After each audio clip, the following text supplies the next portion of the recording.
What's going on, buddy? Hope you all have an amazing day. And today we're going to be talking about Aston Villa's upcoming match against Sheffield United, and I will address the elephant in the room.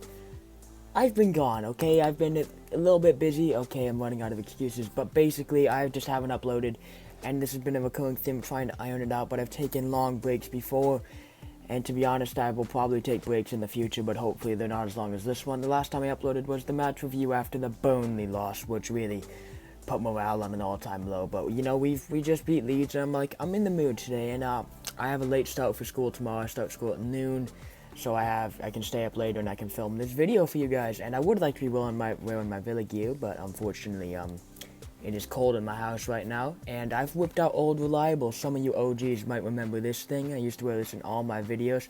Love this hat, absolutely wonderful hat, Villa hat. But anyway, we're going to be talking about what Aston Villa must do if we will be able to beat Sheffield United on Wednesday, and what kind of game plan we have to go for, all the team news, all that stuff, because there's a few nagging injuries, specifically one that we're all thinking about, Jack Grealish as well, and another one that, you know, is very concerning, Emiliano Martinez. We're going to get into all of that in today's video and more. But before we start, I would like to ask you to hit that subscribe button and like the video if you do end up enjoying it as well. Obviously, don't have to, but if you end up enjoying it, always free to like the video. And subscribe to the channel if you haven't already. Trying to hit 300 subscribers as soon as possible. Maybe by the end of the year? You never know, I'm just saying. But yeah, let's get into the video.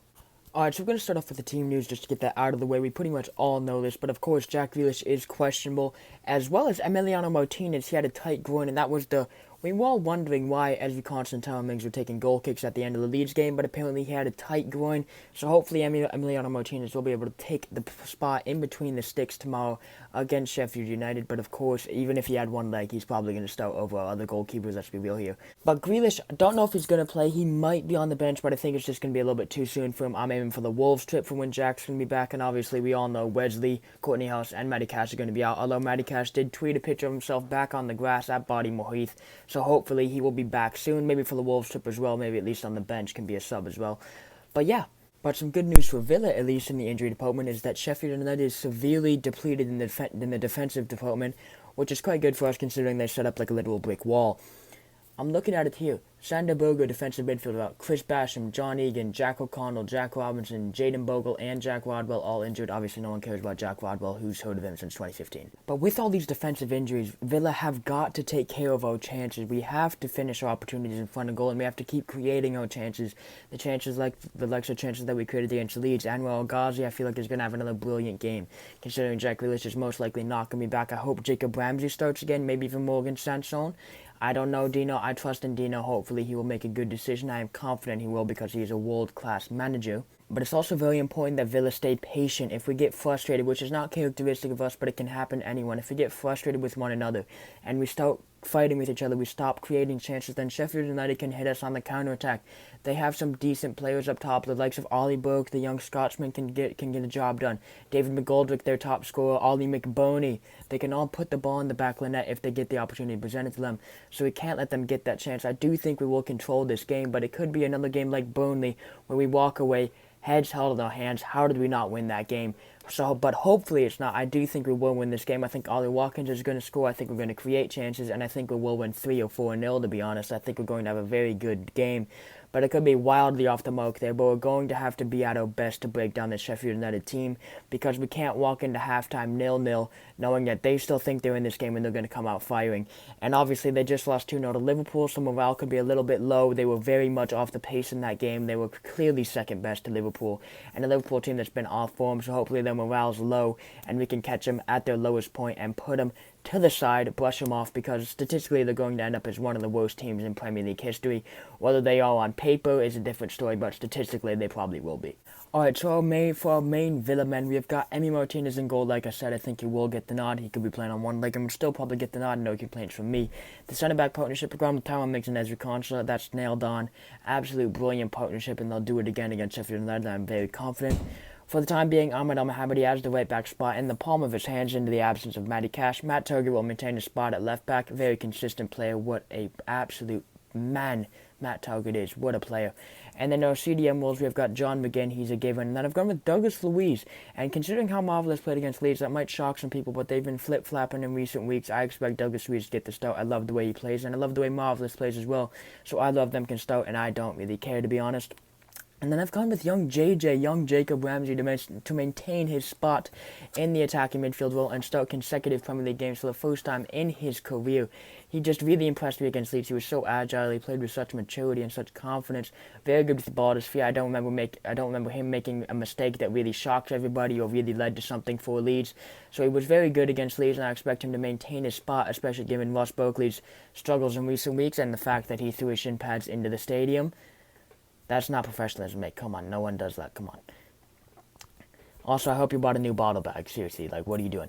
And then obviously I've gone with Bertrand Traore and Anwar El Ghazi on the wings. Two very moment-like players. They need to iron out the consistency a little bit, but they can have moments of magic, moments of brilliance that can win matches in the palms of their hands because they're just such good technical players.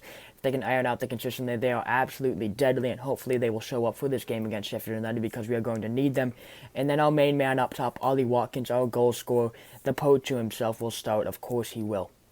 Alright, and then for our dreary and depleted opponents, the Blades, I've gone with Aaron Ramsdale in goal. That's a given. He will start in goal. Then I've gone with Keane Bryan, Ethan Ampadu, and Phil Jagielka as the back three. That's a very vulnerable back three. Hopefully we'll be able to go at them.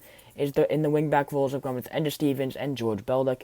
Then I've gone with Lundstrom, Fleck, and Norwood as the three-man midfield. And then up top, I've gone with David McGoldrick and Ryan Brewster, who I think will get a start today because, honestly, why wouldn't he? Like, Sheffield United have looked so dreary in attacking terms in recent weeks that the young, energetic Ryan Brewster might actually bring something to their game. Hopefully not, because Tyrone Mings and Ezri Konsa are going to get in there. But anyway, that's how I think Sheffield United are going to line up, and I think it will beat them. Like, look at these teams on paper.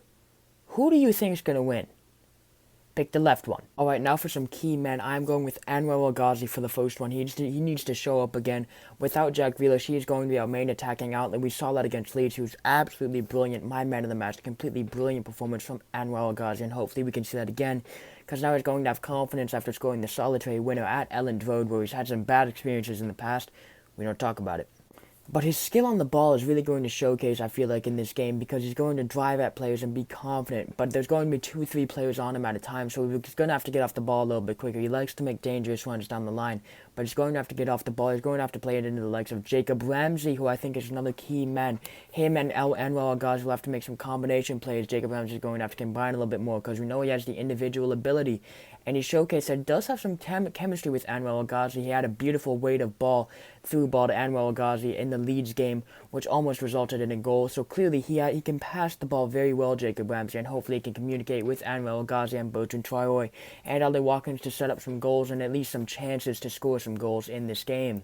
And another key man I've gone for is actually John McGinn, because, well, John McGinn and Douglas Luiz, because they're going to have to win this midfield battle against the likes of potentially Ben Osborne, John Fleck, John Lundstrom, Oliver Norwood, all these potential midfield starters. And they're better than these players. I'm sorry, Sheffield United fans, but John McGinn and Douglas Luiz are better than these players, and they're going to have to put their wits' end into this game to beat these players, because they are hard-working, they do cover the hard ground, they do get over every single blade of grass the Blades do, ironically. But they're going to have to win this battle. They're going to have to get every loose ball, like Marvelous Nakamba did. So that's the reason I could see him coming into this game as well, so we could drive John McGinn a little bit more forward like we did against Leeds. But I still do think Doug will get the start, and I hope he does, because I love the way Douglas Luiz plays. But either way, McGinn, Nakamba, McGinn, Luiz, they will both have to boss the midfield for tomorrow's match. But to sum it all up, I think if we show up today at Bramall Lane, or whenever you're watching this video, I think we will win this game, and my honest prediction is 3-0 to the Villa boys. Come on, the Villa. Hopefully that will be correct. Hopefully another routine win on the road. But anything could happen, really. The Sheffield United can show up. Sheffield United cannot show up. They can keep a clean sheet. They definitely can if they show up as well. But we're going to have to finish our chances, because you never know how many you're going to get against Sheffield United, and they could counter and score a goal. So we're going to have to be very cautious. But a 3-0 is my honest prediction, because I don't think they will score on us. Famous last words, of course. But that's going to do it for today's video. I hope you all have enjoyed it. I am back. Famous last words again, but I am back. Hope you all enjoyed the video. Make sure to subscribe and hit that like button if you ended up enjoying the video. Trying to hit 300 subscribers as soon as possible, and make sure to hit that subscribe button for more Aston Villa content. I have a huge video I'm proud of coming on the way. It's my favorite video I've ever recorded. I'm not done filming it yet. I haven't barely even started filming it yet, but it is a huge video. I hope you all will enjoy it, and I can't wait to release it to you guys. Hope you all have an amazing day. I will see you guys next time, and remember, up the Villa. Haven't been able to do that in a while. Let's go.